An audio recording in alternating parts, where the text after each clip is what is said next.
breaking more boundaries, doing more, because I think the culture, the sound, the music is just scratching the surface.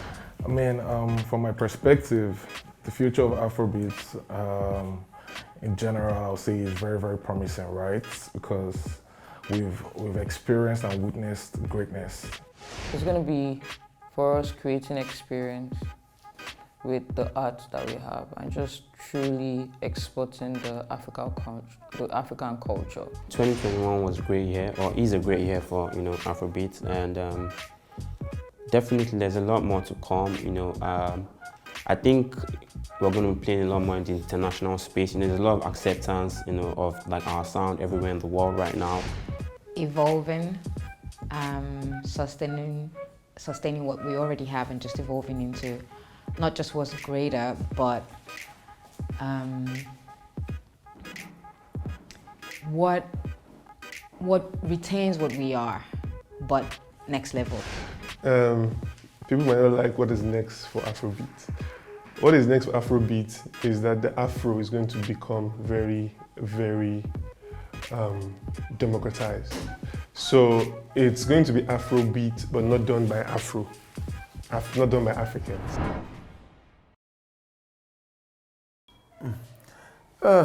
The funny thing, this question is actually very, very tricky, because I can only suggest, like, I'm not a fortune teller, but I can tell you the new set of artists that we have. They are very hardworking, they are talented, from Fireboy to Joe Boy to Chike to Thames to Omale to Arresta. I think in every sphere, if these people keep putting in the work that is required, the sky is the starting point. If for some reason they are not putting in, they're not as consistent, they're not putting in as much work as they should put, they might not reach their full potential. But if work and due diligence is put in, they're going to dominate in every sphere they operate in. Most importantly, I feel it will be data collation, right? And data collation is something we've seen the usefulness of, and we've realized the importance, because with this data, we are able to make more informed decisions as compared to making some forecasts or making decisions based off predictions that are not data driven.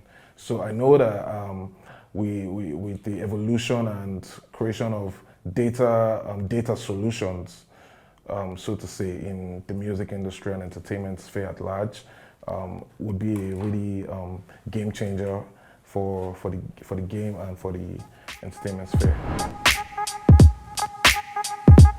I mean, those of us that do the work already, it helps that there's one trendy, flashy star, happening, and we don't have one. We have 1, 2, 3. I mean, it's still not enough to do the convincing, but there are a lot of the funding models and opportunities are beginning to open up.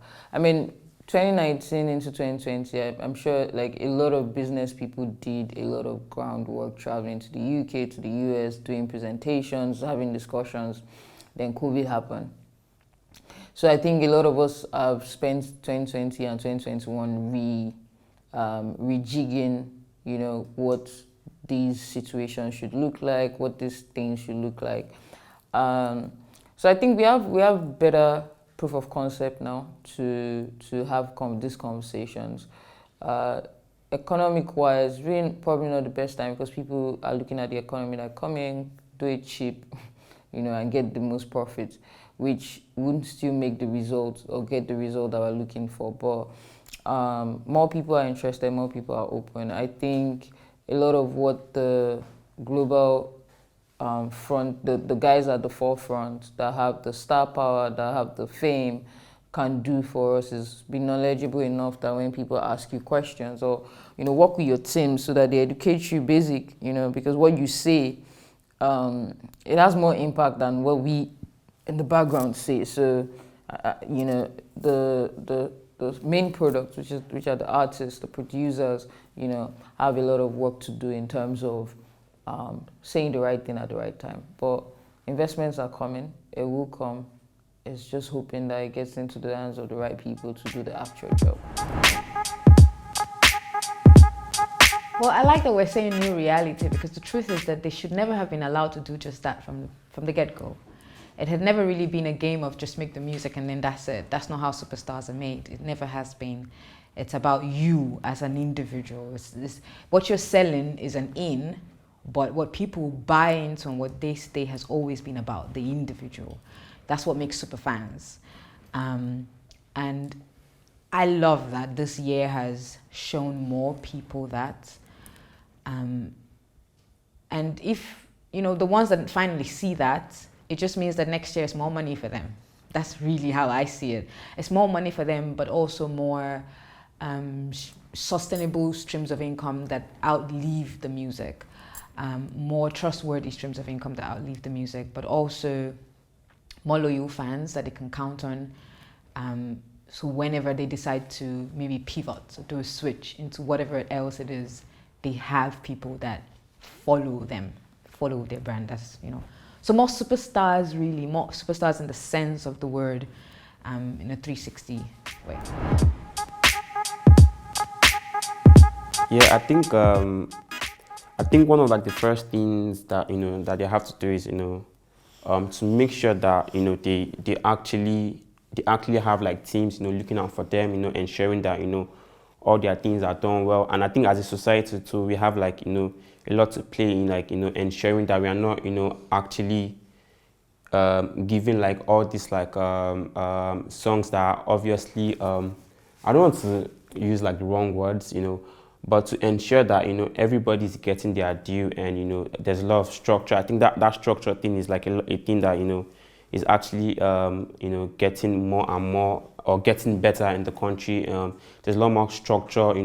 I think people that play in the back end, people that play in like the legal side, people that play in like the business side, they have their own roles to play to ensure that everything is done by the book. Everybody's doing their things right. Everybody is clearing stuff before they drop. Everything is done right. And that way, because it's like an entire ecosystem. Everybody has to play their part. For the growth to really happen. So yeah, I think if everyone plays their part, everyone does the things they're supposed to do, and does actions in good faith, I think definitely, because the way the industry is set up, everybody can eat well. You can do things right. Everybody, from the producer to the artist to songwriters, everybody has their own role to play, and yeah, Okay, so the first thing is that Afrobeats is not Yoruba originated. It is not. People have that misconception, and I understand why. But because the term Afrobeats has been created to encompass a genre or style or type of music that is so wide, and who some of its most shining lights have been from the western part of the country. People think it is Yoruba because people use a lot of Yoruba in it. They think it's Yoruba. No, it's like that because Lagos is the blowing point of Nigerian music. Lagos is what New York used to be for rappers in the 90s. So that's the reason why people think that. So if you look back at maybe the three biggest, earliest exponents of Afrobeats as we know it today, it wasn't called that then. There was P Square, there was D'banj, and there was Two Face, right? Two Face didn't used to use Yoruba in his music. Like literally, you can't find Yoruba in Two Face's music, but you will find Idoma language in his music. You'll find loads of pidgin in his music. P Square, you almost find very little Yoruba in their music, almost none. It was mostly pidgin. It was D'banj who had a lot of Yoruba in his music.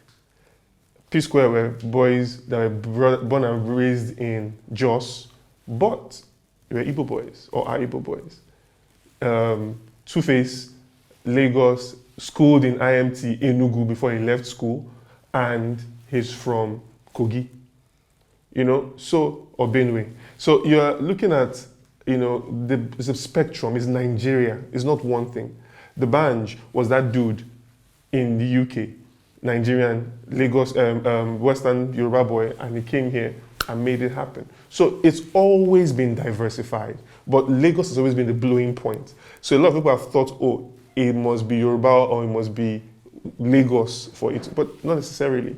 That's not how it has worked. So people are now seeing it for what it was, and what it's always been. And now you're seeing more songs coming out and being able to do that. But Lagos is still the blowing point. So it will still, you still hear a lot of the songs that come out that blow, having that feel of, like it's coming from here. Because this is where the people that are blowing usually live from. But that's the reason. Duncan Mighty did everything from Port Harcourt. He didn't come to Lagos, but all his songs didn't have Yoruba in them. So it's not a Yoruba thing, but Yoruba land is the hub of Nigerian music. Lagos is the hub of Nigerian music, so that's why. I don't use the word stupid, but I think it's almost stupid because we need to realize that the Grammys is an American award. It's not a Nigerian award. When the Grammy nomination list come out and you see fans and stars on Twitter fighting, it's like probably the Rihanna Navy and we have fighting if they are not nominated at the Mamas or nominated at the Headies. You need to realize that this is an American award for Americans by Americans. If Nigerians get nominated in the global category, that's per Best African Act, or as the Mamas will call it, Best International Act, is good, but it's nothing to lose sleep over. Instead of Nigerian artists and music industry stakeholders toiling and fighting over the Grammys, why don't we make what we have here more prestigious, more organized, so that we can award ourselves? Because we realize that the Grammys are Americans awarding Americans for doing music, which is what we should be focusing on instead of fighting and dying and obsessing about it. If it comes, it's good, it's cute, it's an award, but at the end of the day, it's just still an award.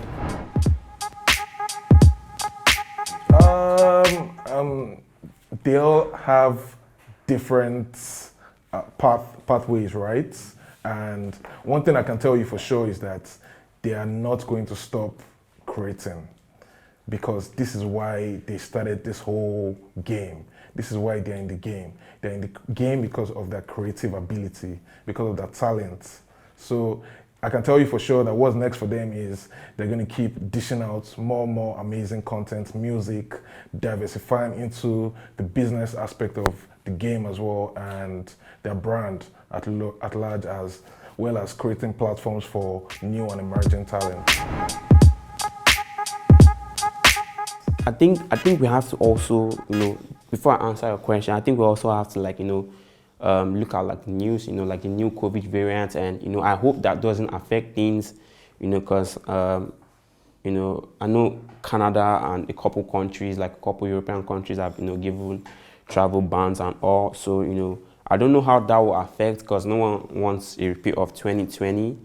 But yeah, I think if that is put aside, I think the global attention will see like a lot more of our artists, going across to, do their things, because, I think we can definitely see that, our artists can put up like a great show. So, definitely people will want to like see them more, hear them more, and, like vibe to our sound, yeah, generally. I should hope so. For a while, what CK does now, or what he's finally able to do freely, would have been considered niche to some people, in Nigeria especially.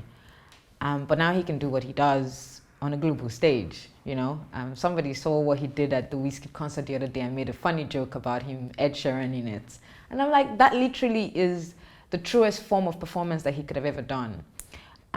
So yes, I would actually say that for the last 2-3 years, we've had more, or maybe 4 actually, we've had more young people owning smaller spaces and just understanding that they can stay there and own it and build it without necessarily having to compete to do, you're not trying to compete with the streets, or you're not trying to compete with the commercial space.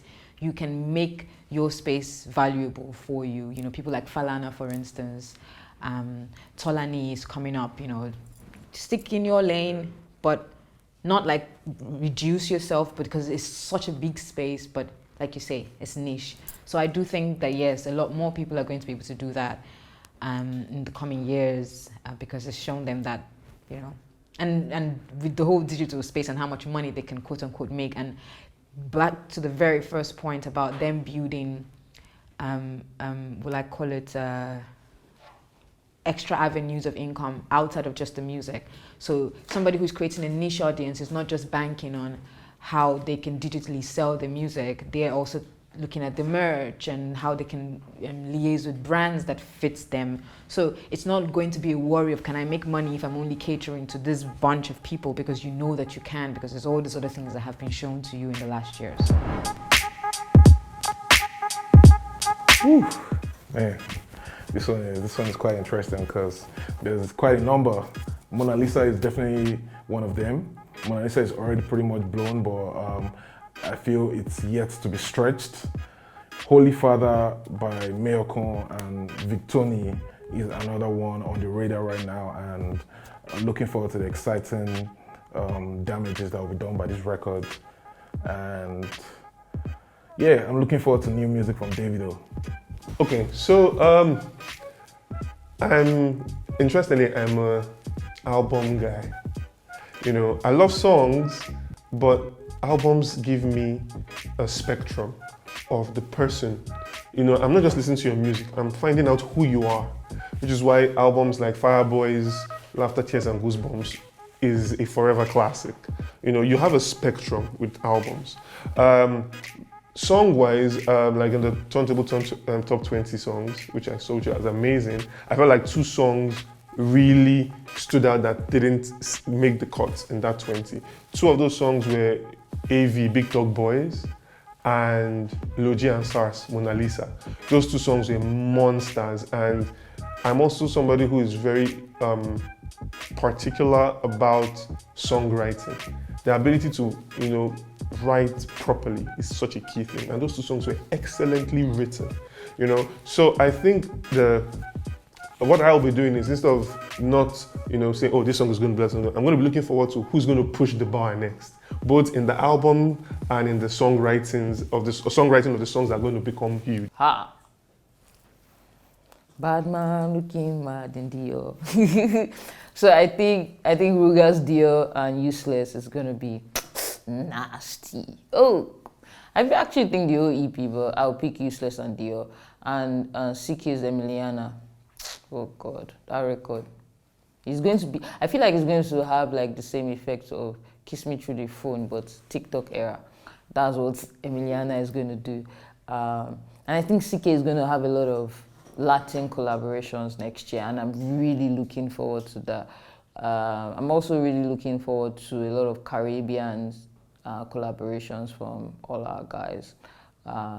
Essentially, I mean, we've done with the top 2 streaming artists in the world, JB and Ed Sheeran. Our 2 big boys have done those collaborations. So, I mean, man, I'm banking on like the newer guys. You know, I've heard a lot of stuff from them, and you know, I feel that a lot of people are going to surprise you guys. I've heard a lot of stuff from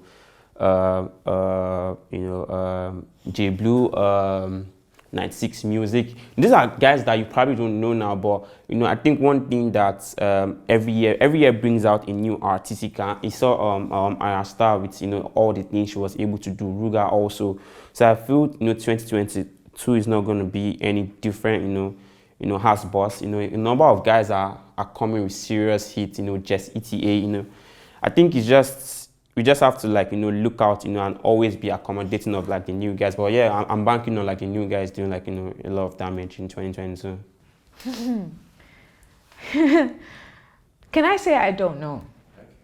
Because if I want to say songs I'm looking forward to blowing in 2022, it will take all of us by surprise. I can't promise most that much. Stuff from the new guys, yes, of course. But also start from the ladies that have just been there. Actually, let me be very indulgent, or I don't know if that's the right way to use the word, but Fashion Killer. I want to see what can be done with that song in 2022. I want to see what can be done with Blessed, finally, hopefully. Hopefully Big Wiz and his team decide that we're worthy. But also a song like LX's Sempe, but it might not, maybe not here. It's already blown in Europe, funny enough. And Banan has done a remix, so maybe. But I don't think, maybe not here. So this is like, But here, definitely, I want to see what Fashion Killer could do. I think she's got a global monster in that song.